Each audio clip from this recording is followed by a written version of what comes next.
Um, Once you cut it out, you will get this. If you're doing Gansey, you'll get whatever shape. If you're doing anything else, obviously. I mean, if you go to make Kanaya horns, you're not going to make this. So you'll have something like this. Take your file and just start at the corners. You're going to hold it like this at an angle and just start like that. Just start smoothing it over.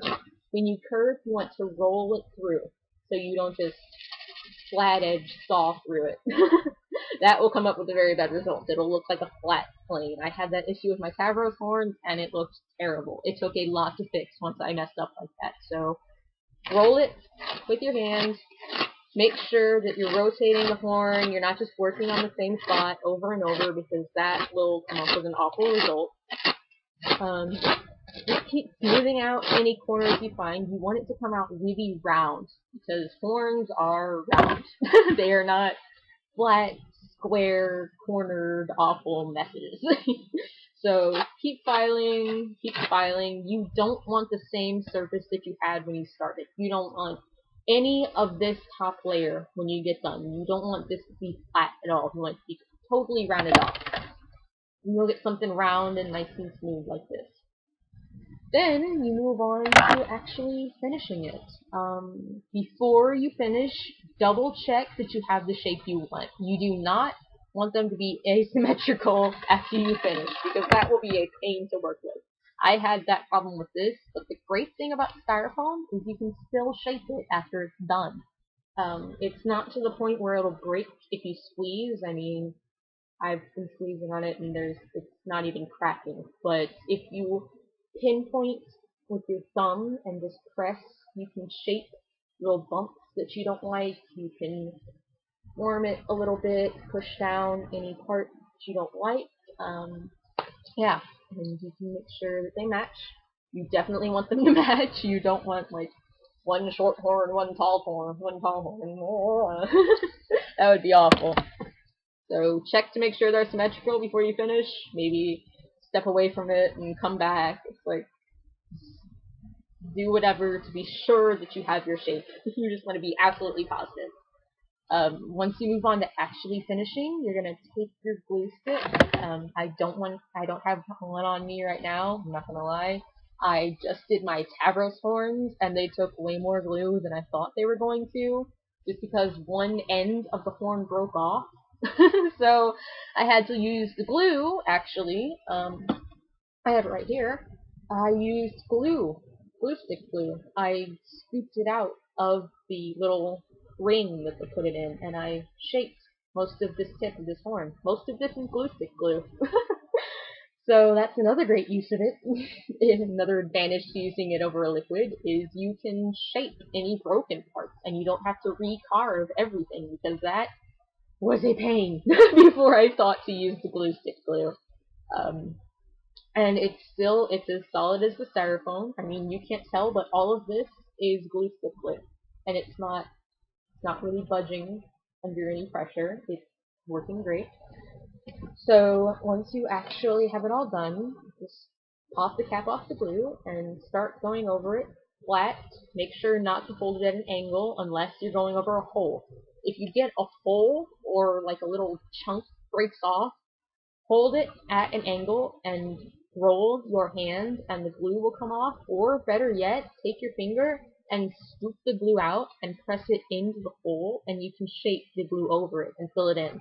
And you don't have to use any other styrofoam because that is a pain, and you don't have to pile it down or just start over completely, and it's a time saver and a lot easier.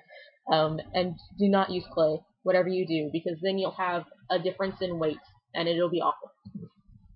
So that's really all for finishing with the glue.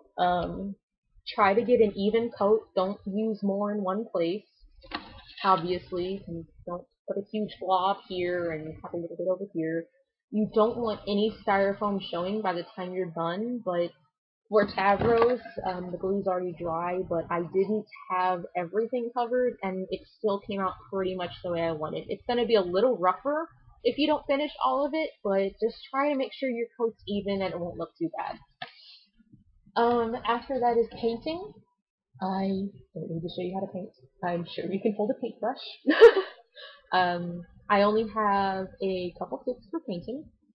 One, when you're putting on your actual coat, Americana is an acrylic brand, so when you use acrylic paint, it dries like kind of like a really soft clay. So it's going to be bumpy. It's not going to drop out and even out on its own. You're going to want to make sure you smooth it out with the paintbrush, look how you want before it dries, because otherwise it will not come out the way you want it to. You can also use it to fill in holes, like I still have a few bumps and bruises on my Capricorn's tip, and I'm going to use the paintbrush to fill those in. If you take the brush and you swipe it at an angle and rub the paint off in, the great thing about acrylic is it doesn't lose its shape.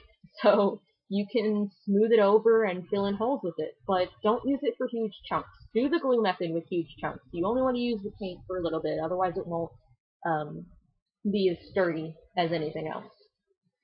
So do that. Make sure you have an even coat. And for actual colors, I would recommend you do what I did here.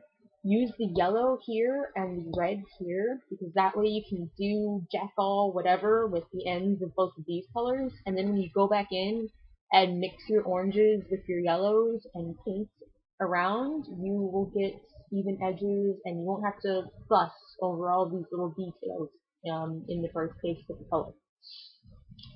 After that, your horn is pretty much finished. You want to use more than one coat of paint. That's the last thing I will say on that, is you do not want to have your glue cover to be your only coat, because it gets discolored. You can see here, this is neon yellow with the glue that I use, and this is paler. It's a little duller, a little natural. It's not this god-awful color that I have with this one right now. So use more than one coat. Try not to get funky, rough lines. Make sure that it is even all around, and you really want to pay attention to detail when you're painting around on a circular object, because if you aren't careful, your lines won't match up on your horns, and you might think it doesn't matter when they're apart, but you can tell the difference. So just be sure that they line up like this and going all around. You can see they line up.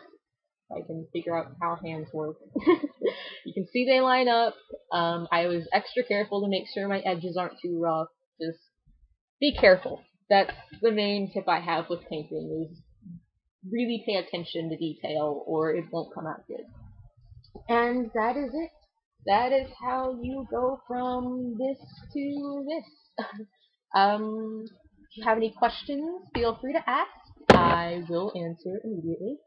I will do a tutorial that actually shows you every single step in excruciating detail if I get requests for it. I will take requests to show you how to do specific strolls, like if you want me to show you how to do Kanaya horns, I'm about to do Kanaya, so feel free to ask for an actual where I carve it out and file it with you tutorial if you feel like you want that. And that is all. Have fun making your styrofoam horns.